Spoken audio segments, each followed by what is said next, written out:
Okay guys, profit and loss के class 4 में आज हम डिस्कस करेंगे 21 सवालों को।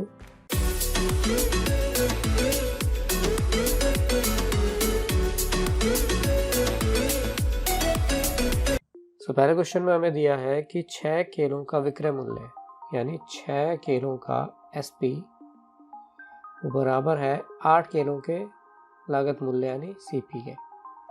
8 का CP SP बटे CP अगर मैं करूं तो ये राइट साइड में आ गया, बटे में आ गया, तो 6 इधर बटे में आ जाएगा, तो ये 4/3 यानी 3 रुपये की खरीद और 4 रुपये की बिक्री। ठीक है, खरीद नीचे और बिक्री ऊपर है। 3 रुपये की खरीद, 4 रुपये की बिक्री, यानी कि उसे क्या हो रहा है, लाभ हो रहा हो तो यहाँ दे रखा है। लाभ हो रहा है 1 का किस पे, 3 पे, जो कि कितना होता है हमारा 33 सही 1/3%। तो ऑप्शन 2 हमारा सही है। नेक्स्ट क्वेश्चन देखते हैं। किसी बैग को 230 रुपये में बेचे जाने पर 15% का लाभ होता है। 15% कितना होता है, 15% होता है हमारा 3/20, यानी कि 20 रुपये पर 3 का लाभ है ना। 3 किस पर है, 20 पर है, तो यानी कि 20 की चीज़ खरीद के 23 में बेची गई और 230 में बेची गई है दरअसल, और हमारे हिसाब से 23 में बेची गई, तो हमें दिया हुआ है 23, जो दिया है वो बटे में, और जो निकालना है क्रय मूल्य यानी जितने में खरीद थी वो गुणा में 20। अब बैग को 20% लाभ पर बेचना है। 20% कितना होता है, 1/5। अब तक हम कई बार डिस्कस कर चुके, यानी 5 की चीज़ बेचनी कितने में है, 1 में। अब ये आ क्या गया, ये तो खरीद आ गई है ना, इसका मतलब ये 5 है, हमें निकालना क्या है, 1 का फ़ायदा यानी कि 6 बिक्री। तो 20 हमें दिया हुआ है, हमें दिया हुआ है 5, हमें दिया हुआ है 6 हमें निकालना। ठीक, तो ये हो गया 23 पंजे 115 दूनी 230, तो हो गया 20 दूनी 40 और 6 240 रुपये, यानी कि 240 रुपये में बेचने पर 20% का लाभ होगा, यानी ऑप्शन 3 ठीक है। आगे चलते हैं। एक व्यक्ति किसी वस्तु को एक निश्चित मूल्य पर बेचकर 20% का लाभ अर्जित करता है। 20% का लाभ अर्जित करता है एक निश्चित मूल्य पर बेचने पे। ठीक है, यानी कि 120% में बेच देता है, तो खरीद तो 100% की हुई, सीधी सी बात है। अच्छा, वो कह रहा है कि उसे दुगने मूल्य पर बेचे, यानी 120 का भी दुगने बेचेगा तो 240% पे बेच देगा। ये मतलब हुआ 100% की खरीद है, 240% में बेच रहा है, तो लाभ कितना हुआ, 140%। ठीक, ऐसे भी कर सकते थे कि 120% का मतलब क्या है, मतलब 20% का फ़ायदा होता है, यानी 1/5, यानी 5 की चीज़ थी 6 में बेच देता है, और अगर 6 में नहीं बेचनी, दुगने में बेचनी है, यानी 12 में बेचनी है, तो फ़ायदा कितना हुआ, 7 का, किस पे, 5 पे। अब 1/5 अगर 20% के बराबर है, तो 7/5 तो उसका दुगना हो जाएगा, 7 गुना हो जाएगा, यानी 140% हो जाएगा। ऐसे भी कर सकते थे हम, और ऐसे भी कर सकते हैं। आंसर हमारा ऑप्शन 4 ही रहेगा, दोनों कंडीशन में सेम ही रहेगा। किसी वस्तु को 69 रुपये में बेचने के बजाय 78 रुपये में बेचने से लाभ का प्रतिशत 2 गुना होता है। अच्छा, लाभ का प्रतिशत 2 गुना होने का मतलब क्या है, मान लिया कि 20% का लाभ हो रहा है, ठीक है, और अब 40% का होने लगे। 20% का लाभ का मतलब क्या है, 20% का लाभ का मतलब 1/5, यानी 5 का खरीदते हो और 1 का लाभ कमाते हो उस पर, और 40% का मतलब है 2/5, यानी 5 के खरीदते हो और उस पर 2 का लाभ कमाते हो। तो लाभ का प्रतिशत दुगना हुआ, तो हमारा लाभ भी तो दुगना हो गया है ना, तो लाभ हो गया दुगना। अब 69 रुपये में पहले बेच रहा था और अब बेच रहा हो 78 में, फ़र्क कितने का है, फ़र्क तो 9 रुपये का है ना। लाभ में 9 रुपये का फ़र्क आया, और वो कह रहा है कि लाभ जो है, लाभ दुगना हो गया, यानी कि 9 रुपये पहले हो रहा था और 9 रुपये अब और ज़्यादा हो गया ना। यहाँ देखो, 1 रुपये पहले हो रहा था और अब 2 हो गया, तो फ़र्क कितने का है, 1 का, उतने का ही जितना पहले हो रहा था, है ना। मान लो अगर 10 रुपये का फ़ायदा मुझे होता है और मुझे दुगना फ़ायदा होना है, तो इतना ही 10 और तो होगा, 10 बढ़ के ही तो होगा, तभी तो 20 होगा, तभी तो मैं कहूँगा दुगना हो गया। तो यहाँ पे 9 बढ़ के आया, इसका मतलब पहले भी 9 रुपये का फ़ायदा हो रहा होगा। 9 बढ़ के आया, इसका मतलब पहले भी 9 रुपये का फ़ायदा हो रहा होगा 69 रुपये में बेचने पर। तो यानी कि वो खरीदी कितने की गई होगी, 60 रुपये की। ठीक है, 78 रुपये में बेचने पर अगर लाभ दुगना हुआ है और 69 रुपये में बेचने पर जितना हो रहा था उसका मुकाबले में। ठीक है, एक बार फिर से समझ लेते हैं। तो लाभ में फ़र्क कितने का आया, 9 का। अब 9 रुपये का फ़र्क इसलिए तो आया कि इस पर भी 9 रुपये का फ़र्क हो रहा होगा, क्योंकि यहाँ पे कितना फ़र्क आया, दुगना। दुगने का मतलब पहले वाले लाभ में उतना ही लाभ और जोड़ना पड़ेगा, यानी 9 रुपये जुड़ा है, यानी कि इस पर भी 9 रुपये का फ़ायदा हो रहा होगा। और 69 में से 9 रुपये जाएंगे तो हमारा क्या आ जाएगा, लागत मूल्य 60 रुपये। ऑप्शन 4 हमारा सही है। नेक्स्ट क्वेश्चन है, चावल के मूल्य में 20% की कमी होने से एक क्रेता 1200 रुपये में 5 किलोग्राम अधिक चावल खरीदता। क्योंकि एक कॉन्सेप्ट को पहले समझ लेते हैं। मान लिया किसी चीज़ की कीमत पहले 100 रुपये थी, ठीक है, और वो उसमें अब यहाँ ध्यान देने की बात क्या है कि 1200 रुपये में खरीद रहा है, यानी 1200 रुपये में पहले जितने चावल आते होंगे अब उससे 5 किलो चावल अधिक आते हैं। यानी पहले अगर 20 आते होंगे तो अब 25 आते हैं, पहले अगर 45 आते होंगे तो अब 50 आते हैं। तो यानी खर्च तो 1200 रुपये ही हो रहे हैं, खर्चा बढ़ा नहीं है। तो अगर 100 रुपये में 100 रुपये की कीमत है, ठीक है, ये क्या है, कीमत, और 20% बढ़ गई, ये घट गई, मैं फ़िलहाल बढ़ा के देख लेता हूँ, क्वेश्चन में हमें घटी भी दे रखी है। तो अगर 20% घट गई तो 120 रुपये बढ़ गई, तो 20% बढ़ जाएगी तो 120 रुपये हो जाएगी। मान लिया पहले वो 6 किलो चीनी खरीदता था, कुछ भी चीज़ 6 किलो खरीदता था, तो मात्रा ले ली मैंने कितनी, 6 किलोग्राम। अच्छा, 6 किलोग्राम खरीदता था, कितने रुपए की आती होगी, 600 रुपये की आती होगी। ठीक है, ये क्या हो गया हमारा खर्च, यानी कि 6 किलोग्राम खरीदने पे खर्चा आया 600 रुपये। अब वो कह रहा है कि 600 रुपये की ही खरीदनी है, खर्चा जो है सेम रखना है। तो 120 रुपये के हिसाब से 600 रुपये कितनी आएगी, 5 किलोग्राम आएगी। तो मात्रा का अनुपात में देखूं क्या आ रहा है, 6/5, और यहाँ पर अनुपात निकालूं तो 0 से 0 गया, 2 पंजे 10, 2 छक्के 12। तो हम देखें कि अगर खर्चा समान है तो कीमत का अनुपात मात्रा के अनुपात का उल्टा है। यहाँ 5/6 है तो यहाँ पर 6/5 आया। हमेशा ध्यान रखना है कि अगर खर्चा समान रहे तो कीमत, घटी हुई कीमत या बढ़ी हुई कीमत, तो कीमतों में जो अनुपात होगा, मात्राओं में अनुपात हमेशा क्या होगा, उसका उल्टा होगा। तो इसे पहले सारा डिलीट कर लेते हैं और अब देखते हैं। यानी 20% की कमी हुई, यानी 1/5 की कमी होगी। यानी कि पहले कीमत 5 रुपये थी,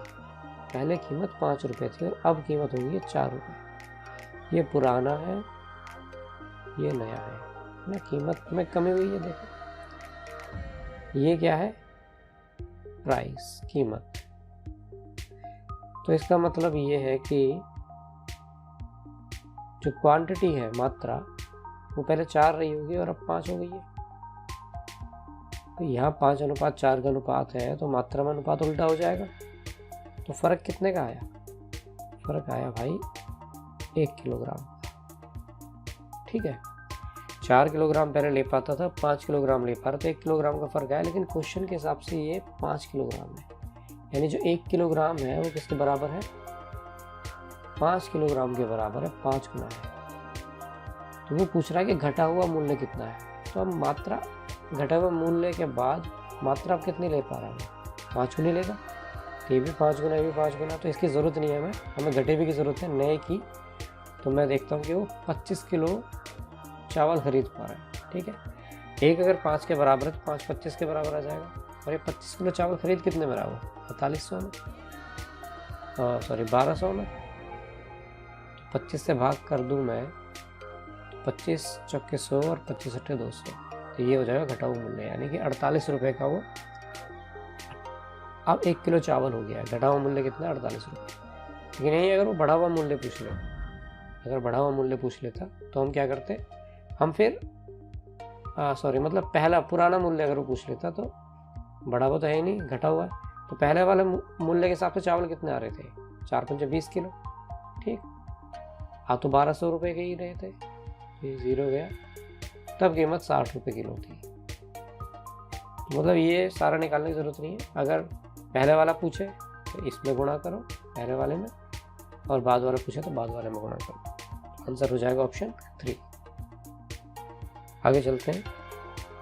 एक दुकानदार ने 2400 रुपये में 80 वस्तुएं खरीदी और सभी वस्तुओं को 16% के लाभ पर बेच दिया।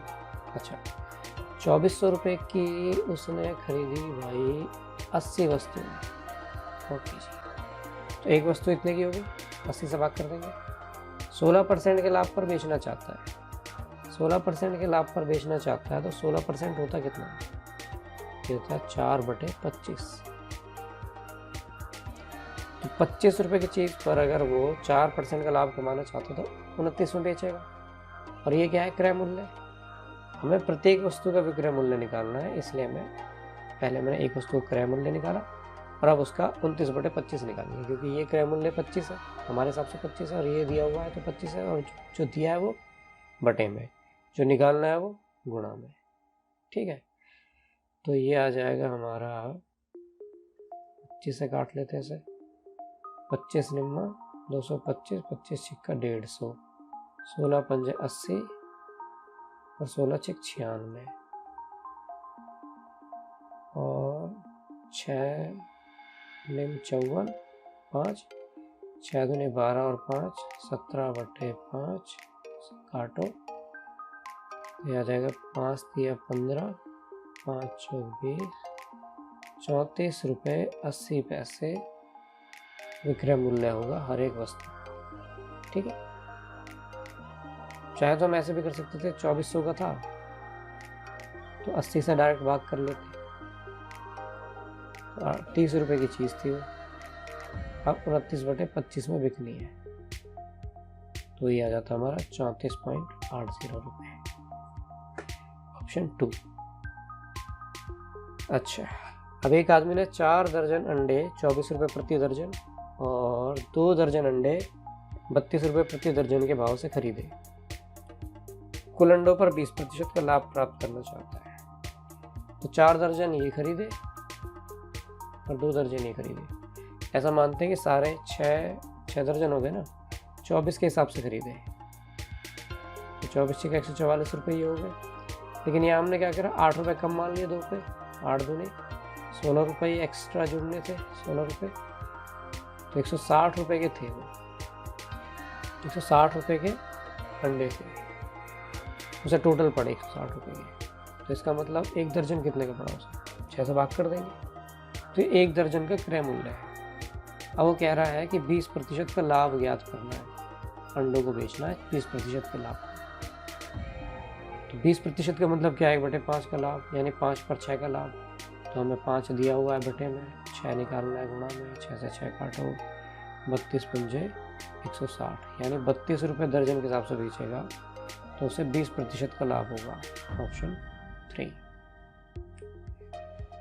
आगे चलते, एक स्टोर में लागत मूल्य के 25% लाभ पर घड़ी बेची जाती है।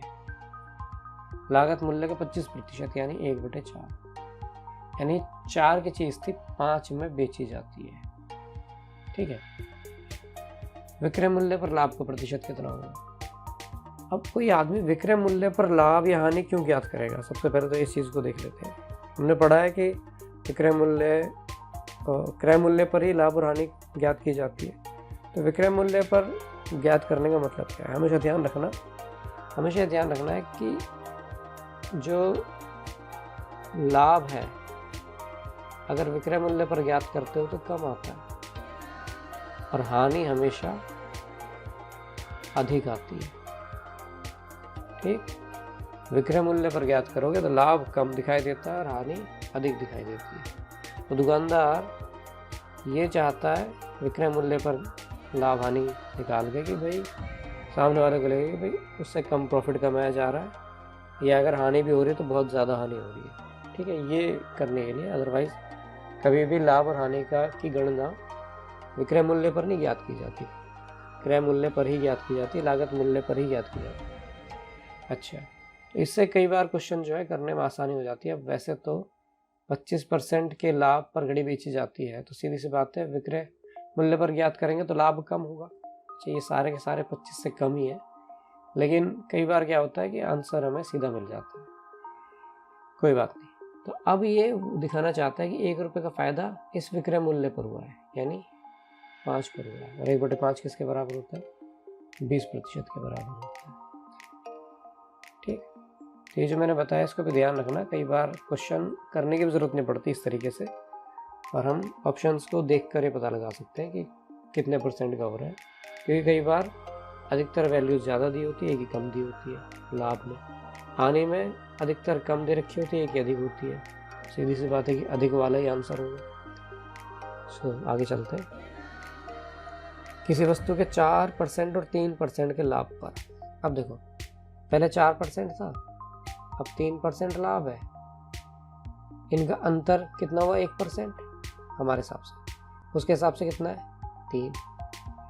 अब 1% 3 के बराबर है। वस्तु का क्रय मूल्य पूछा है, क्रय मूल्य तो पूरा 100% होगा, तो 2 0 इसमें लगाइए, तो 2 0 इसमें लगा दो 100% बनाने के लिए, और ये 300 रुपये आ जाएगा। यानी कि क्रय मूल्य कितना था? 300 रुपये, 100 गुना कर दिया सीधे। ठीक है, अंतर 1% है। 1% अगर 3 के बराबर, 100% 300 के बराबर हो जाएगा आंसर। आगे चलो। एक व्यक्ति ने 30 खराब मशीनें 1000 रुपये में खरीदी। अच्छा जी। और उनकी मरम्मत कराकर उन्हें 300 रुपये प्रति मशीन की दर से बेच दिया। उसे 150 रुपये प्रति मशीन लाभ हुआ। उसने मरम्मत पर कितने रुपए खर्च किए? अच्छा, 150 रुपये का उसे लाभ हुआ है। बेच वो 300 में रहा हर एक मशीन को, है ना, बेच 300 में रहा है, 150 रुपये का लाभ हो रहा है, तो पड़ वो 150 की रही होगी उसे हर एक मशीन। हर एक मशीन कितने की पड़ रही होगी उसे? 150 रुपये की। एक मशीन 150 रुपये की, और मशीन है कितनी? 30। तो सारी मशीनें कितने की पड़ी उसे? 15 45, 4500 रुपये की। अब खरीदी उन्होंने, उसने 1000 रुपये की थी। 1000 रुपये की अगर उसने खरीदी थी, तो बाकी के 3500 रुपये बचे। ये सीधी सी बात है, उसने किस पर लगाए? उन मशीनों की मरम्मत पर लगाए। आंसर हो जाएगा 3500 रुपये। आगे चलते हैं। एक दुकानदार ने अपना 1/3 सामान 15% की हानि पर बेचा। 15% की हानि का मतलब ये है कि 3/20 15% होता है, तो 17 पे बेच दिया, 20 की खरीद थी। ये SP है, ये CP है। बाकी सामान को, अच्छा 1/3 सामान है, ओहो, फिर से देखते हैं सवाल। यहाँ हमें दिया हुआ है कि 15% की हानि पर 1/3 सामान बेचा, 15% की हानि पर, और बाकी सामान उसे कितने लाभ पर बेचना चाहिए? पूरे सौदे पर 10% का लाभ। तो यहाँ पर ये हानि है माइनस की, टोटल उसे 10% का लाभ चाहिए। हमेशा छोटे में से बड़ा घटाते हैं, तो -15 और 10 में से छोटा क्या है? -15। 10 में से आप 15% घटाएंगे तो कितना आ जाएगा? 25, है ना भाई। ऐसी कौन सी संख्या जिसे 10 में से घटाएं और 15 आ जाए? 25%। ओके। अब उसने 1/3 सामान बेचा था इतने में, यानी ये 1, बच कितना गया? तिहाई में से 3 में से 1 बेच दिया, तो बच गया 2, तो ये 2 हिस्सा बेचना है। अब ये परसेंट 25 जो है कितने के बराबर दिखाया गया है? 2 के बराबर। हमें निकालना क्या है? 1। तो यहाँ पर तो 1 आना चाहिए ना घटाकर। एलिगेशन मेथड से होता क्या है, इसके अंतर यहाँ पर आएगा, इनका अंतर यहाँ पर आएगा। ठीक, अच्छा, तो सीधी सी बात है, फिर अनुपात क्या आ जाएगा उनकी मात्राओं का? मात्राएं तो 1:2 है, पहले 1 बेच चुका, 2 और बेचनी है। अब 2 25% के बराबर, तो 1 किसके बराबर होएगा? 1 होएगा 7.5%, सॉरी 12.5% के बराबर, 12.5% के बराबर होगा। तो यहाँ पर ऐसी कौन सी संख्या होगी जिसमें से 10 घटा दें तो 12.5 आ जाए? सीधी सी बात है, यहाँ पर रहा होगा 12.5% रहा, 22.5% रहा होगा। ठीक है भाई, अगर 12.5% लाना है किसी संख्या में से 10 घटा के, तो 22.5% रहेगी, तभी तो 12.5% आएगा। यानी ऑप्शन 1 हमारा ठीक है। आगे चलते हैं। विक्रय मूल्य पर 10% की हानि होती है। 10% की हानि का मतलब यह है 1/10 बिक्री मूल्य पर, यानी कि ये SP है और ये लॉस है। अच्छा, अब मुझे बताओ, अगर 10 रुपये में बेचने पर 1 रुपये का नुकसान होता है, 10 रुपये में बेचने पर 1 रुपये का नुकसान होता है, तो खरीदी कितने की होगी? 11 रुपये की। और 11 रुपये पर नुकसान कितने का? 1 रुपये का। और 1/11 हमेशा ध्यान रखना है कि 9 से ही 1/11% के बराबर होता है। ठीक है, तो ऑप्शन 2 हमारा सही है। अच्छा, एक और बात है कि बटे में 11 केवल इसी के ही आ रहा है, वैसे भी अगर चेक ना भी करना चाहो तो भी डायरेक्ट दिखाई दे रहा है। पर फिर भी हमें याद होना चाहिए कि 1/11 बराबर 9 से 1/11% के बराबर होता है। ये जो है ये 1/9 की वैल्यू है। 1/9 क्या होता है? 11 से 1/9%। आगे चलते हैं। एक वस्तु को 240 में बेचने पर 10% की हानि होती है। 240 में बेचने पर वह उसे किस मूल्य पर बेचे कि उसको 20% का लाभ हो जाए? ओके, देखो जरा, 10% की हानि का मतलब क्या है? 10 रुपये पर 1 की हानि, यानी 9 की बेची है, यानी हमें 9 दिया हुआ है क्योंकि 240 में बेची गई है। हमें निकालना क्या है? क्रय मूल्य, यानी कि 10 रुपये। तो दिया है 9 बटे में, निकालना है 10 गुणा में। अब किस मूल्य पर बेचे कि 20% लाभ, यानी 5 की चीज़ 6 में बेचनी है। अब ये कीमत जो है क्रय मूल्य, यानी 5 दिया हुआ है हमें निकालना क्या है? हमें निकालना है 6। 5 दिया है बटे में, 6 निकालना है गुणा में। 3 दूनी 6, 3 तिया 9, 5 दूनी 10, 3 से कट जाएगा 3, 24, 8 दूनी 16 दूनी 32। 320 रुपये में अगर बेचेगा तो 20% का लाभ होगा। ऑप्शन 4 सही है। आगे चलते हैं। यदि कोई व्यक्ति एक वस्तु 480 में बेचता है, 20% की हानि उठाता है। अब डायरेक्ट करते हैं पिछले क्वेश्चन की तरह। 20% की हानि का मतलब क्या है? 5 की चीज़ 4 में बेचता है, 20% 1/5 होता है, यानी कि 4 दिया है, हमें 5 निकालना है। फिर वो कहता है कि 20% का लाभ चाहिए, तो यानी कि 5 की चीज़ें 6 में बेचनी है, तो ये 5 दिया है, 6 निकालना है। 5 से 5 काटो, 4 से कट जाएगा 120, 12 और 12 छिक्का 72, 720 रुपये में बेचनी होगी। ठीक है, आगे चलते हैं। अब किसी व्यक्ति ने 2 वस्तुएं ए और बी 5000 रुपये में खरीदी।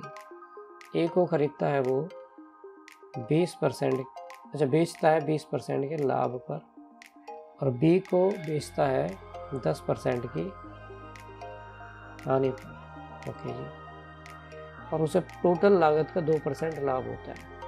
ठीक है, एलिगेशन मेथड से करेंगे। सो 20 में से 2 गए, बच गया 18%। इधर 2 में से 12 माइनस के 10 गए तो बच गए 12%। ठीक है, भाई 2 में से अगर -10 को माइनस करोगे तो माइनस माइनस हो गया प्लस, बराबर आ गया 12%। अच्छा जी, तो ये हो गया 6 दूनी 12 और 6 थी 18, 2 और 3, 2:3 का अनुपात, यानी ए अगर 2 है तो बी है 3, और 2 और 3 टोटल कितना हो गया 5, और 5 की जगह हमें दिया कितना है 5000, यानी 3 0 लगी थी, तो 2 में भी 3 0 लगाओ और 3 में भी 3 0 लगाओ। पूछा क्या उसने? ए का क्रय मूल्य, तो ए का क्रय मूल्य क्या हो जाएगा? 2000 रुपये। 3 का पूछता था 3000 हो जाता, आंसर आ गया 3, 2000 रुपये। 12 संतरे 60 रुपये में बेचने पर एक व्यक्ति को 25% हानि होती है। ओके, सबसे पहले देखते हैं 60 रुपये में बेचे हैं और 25% की हानि हुई है। 25% का मतलब क्या होता है? 1/4, 4 की चीज़ 3 में बेची है, 4 की चीज़ 3 में बेचेगा तभी तो 25% का नुकसान होगा, यानी कि हमें बिक्री मूल्य 3 दिया है, 4 निकालना है। तो 12 संतरे इतने के थे, 12 संतरे हैं, ध्यान देना। अब वो चाह रहा है कि 25% का लाभ हो जाए, तो यानी कि 4 की चीज़ 5 में बेचेगा, 4 दिया है, 5 निकालना। तो ये 12 का ही निकाल रहे हैं फिलहाल हम। 4 से 4 काटो, 3 से जाएगा ये 20 बार और 20 पंजे 100, तो 12 संतरे जाएंगे 100 रुपये में। तो पूछ रहा है कि 100 रुपये में कितने संतरे बेचे, 12 ही बेचेगा। ठीक है, ऑप्शन 3 हमारा ठीक है। आगे चलते हैं। एक व्यक्ति ने एक घोड़ा तथा एक गाड़ी 20,000 रुपये में खरीदा। बाद में उसने घोड़े को 20% लाभ से, घोड़ा 20% लाभ और गाड़ी 10% हानि।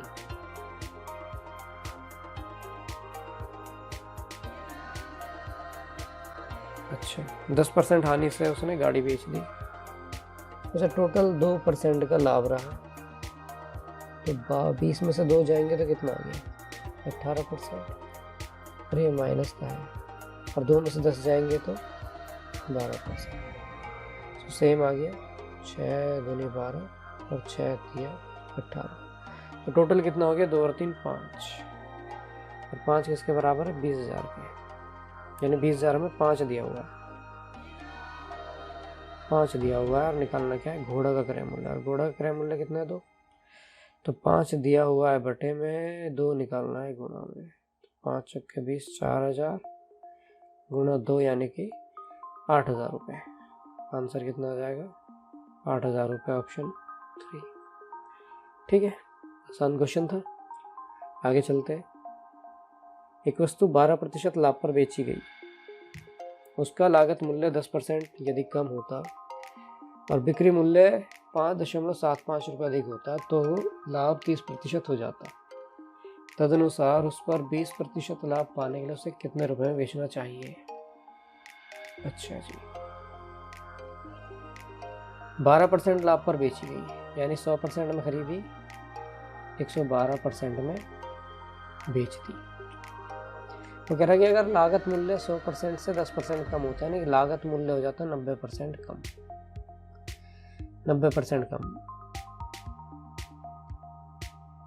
और लाभ कितना हो जाता, लाभ हो जाता 30%, लाभ हो जाता 30%। अच्छा जी,